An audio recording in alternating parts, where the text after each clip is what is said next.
everyone, this is Yana Smakula for SimonsSTM.com. Welcome back for another Yippee for Yana episode. In this video, I'm creating with the Simon Says Stamp Dreamy Leaves stamp set, and I have a modern card to share with you. All supplies I'm using for this project are listed and linked in the video description below. So let's go ahead and get started. I have a MISTI stamping tool. This is the larger MISTI, and I have placed a panel of Neenah Solar White 80-pound cardstock. This panel is cut to 4 1/4 by 5.5 inches. I have placed it inside my MISTI. I also have a waffle flower grip mat, and the grip mat is what is holding my paper in place, although you will also see me use a magnet, just to be sure. I'm starting to add leaves from the Dreamy Leaves stamp set to create a leafy frame, if you will, for my card. So I have added all of the leaves onto my background. I am orienting the leaves so that they face the center. So they are coming in from the edges of my panel into the center. I've added a magnet there to hold my panel down, and I'm inking up my images using Memento TUXEDO black ink. This is alcohol marker friendly ink, and I know I will be coloring these images with alcohol markers. I have a few Copic marker colors in mind because I want to do creative coloring. I want to do some non-typical coloring for these leaves. I'm double stamping these leaves just to make sure that I have a good impression. With that done, I just have one gap on my panel, and here I have 2 more leaves, and I'm going to stamp them onto the gap, onto the panel to fill that gap. And once again, I'm using the same ink as before. Now it's time to do some coloring. So here we have this amazing panel. I love the way this looks. I love the detail on the leaves. I think it's just fantastic. And this opens up to a lot of coloring possibilities, a lot of coloring options. I didn't want to do a traditional type of coloring for this leaf. I didn't want to do a whole solid green leaf. I wanted to be a little bit more creative.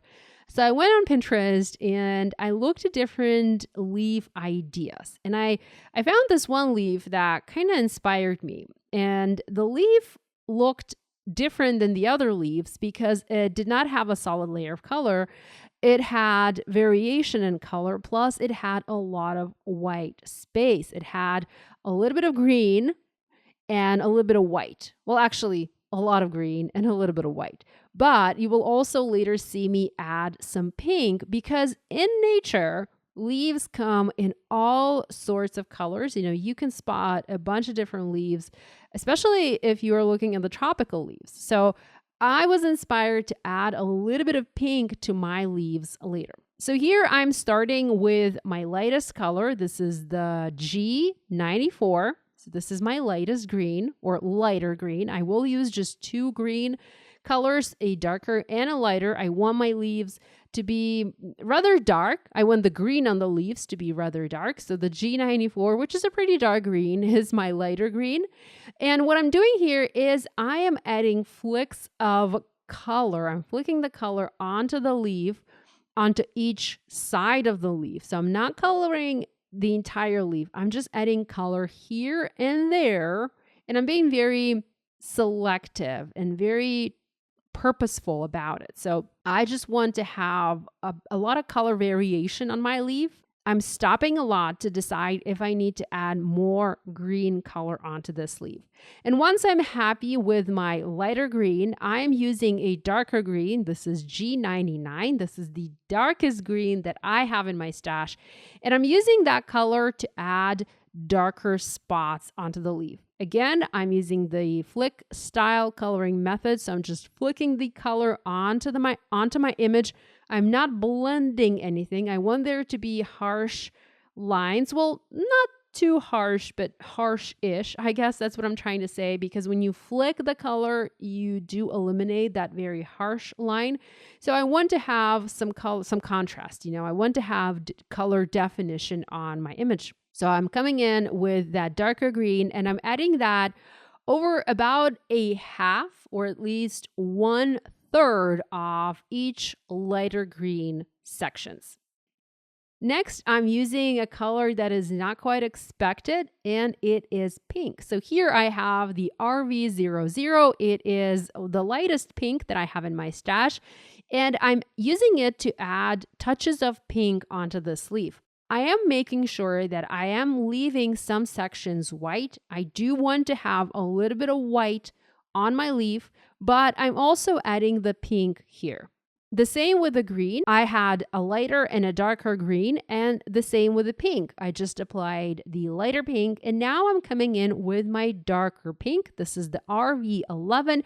It's a nice muted pink, but if you are recreating this card, I would encourage you to try and pick even a more vibrant, a more vivid pink if you want to have, a more vibrant look on your leaf. So here I'm using that darker pink and I'm going over the lighter pink, but I'm also using this darker pink to go over some green sections. And that gives me quite an unexpected result. I love the look of this pink over the green.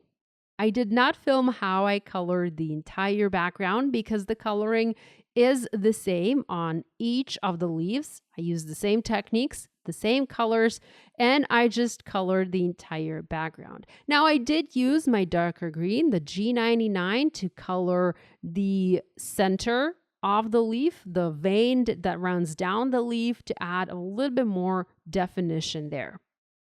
I encourage you to grab this stamp set and try and stamp a background that looks like this. If you want to complicate things or be a lot more creative than I am, you can also do some masking, maybe create masks for the leaves. It's not hard to do because these are rather large leaves, so that would be very easy to do. And you can create very beautiful masked backgrounds for your cards and just experiment with all the different colors. So here, I'm combining green and pink, but you can also venture a little bit into purples. There are leaves, a lot of leaves like that. If you want, you can even bring some of the teal colors or maybe substitute green for the teal. There are a lot of teal and purple or teal and pink leaves out there as well. So be brave, grab your unexpected colors and try to color your leaves in a similar way. Okay, with the leaf coloring done, I also used a C1 marker. So this is my shadow marker, and I just outline each of the leaves to add a little bit of shadow to my card. Right now, this is a flat background. It's a one-layer background. For me, this is very unexpected because I like to have dimension on my cards. So in order to add visual dimension, I am using a C1 marker. Now my coloring bled a little bit in some sections. I wouldn't say bled, but I accidentally went outside the lines and I could have covered that. I could have cleaned that up using a white Jelly Roll pen. This is what I usually do. But I knew I wanted to add that shadow, so I did not add any white pen. Instead, I kind of tried to blend that using the C1 marker. I was successful in some sections, not so much in other sections, but I wasn't trying to make this perfect. I was just having fun with the stamp set and with these ink colors. Next, I used the Barely Art glue and I adhered my panel, my background, onto an A2 card base. To create a sentiment for this card, I used a new stamp set from Simon Says Stamp called Happy Combos, and I stamped Happy or Friends sentiment. I stamped that using VersaFine ONYX black ink. I did my stamping on the same paper, Neenah Solar White 80 pound.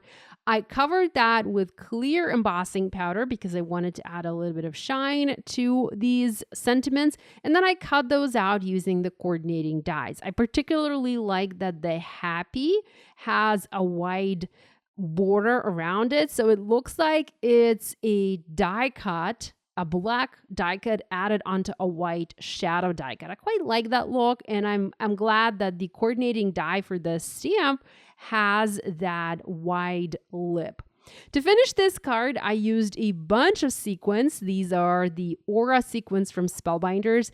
And the sequins are serving a dual purpose here. They're decorating the card, but they're also hiding those imperfections where I went outside the lines by accident when I was doing my coloring. I also have another card created using the same supplies. It's just a tiny bit different because I only have one leaf there, and I fussy cut the leaf out and I added that onto a sea glass background just because I wanted to try something different. Let me know in the comments below which card you like best. I personally prefer one with a bunch of leaves. So that's it from me for today. I hope I inspired you. I hope you're going to rush to your craft room, grab this stamp set or a similar stamp set, whichever set you have in your stash, and give this coloring idea a try. Thanks so much for joining me today. Love you guys, and I'll see you next time.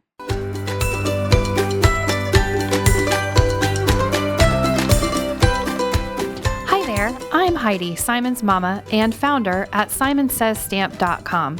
Thank you so much for watching our video. If you like what you just saw, be sure to press the thumbs up and subscribe to see more great content.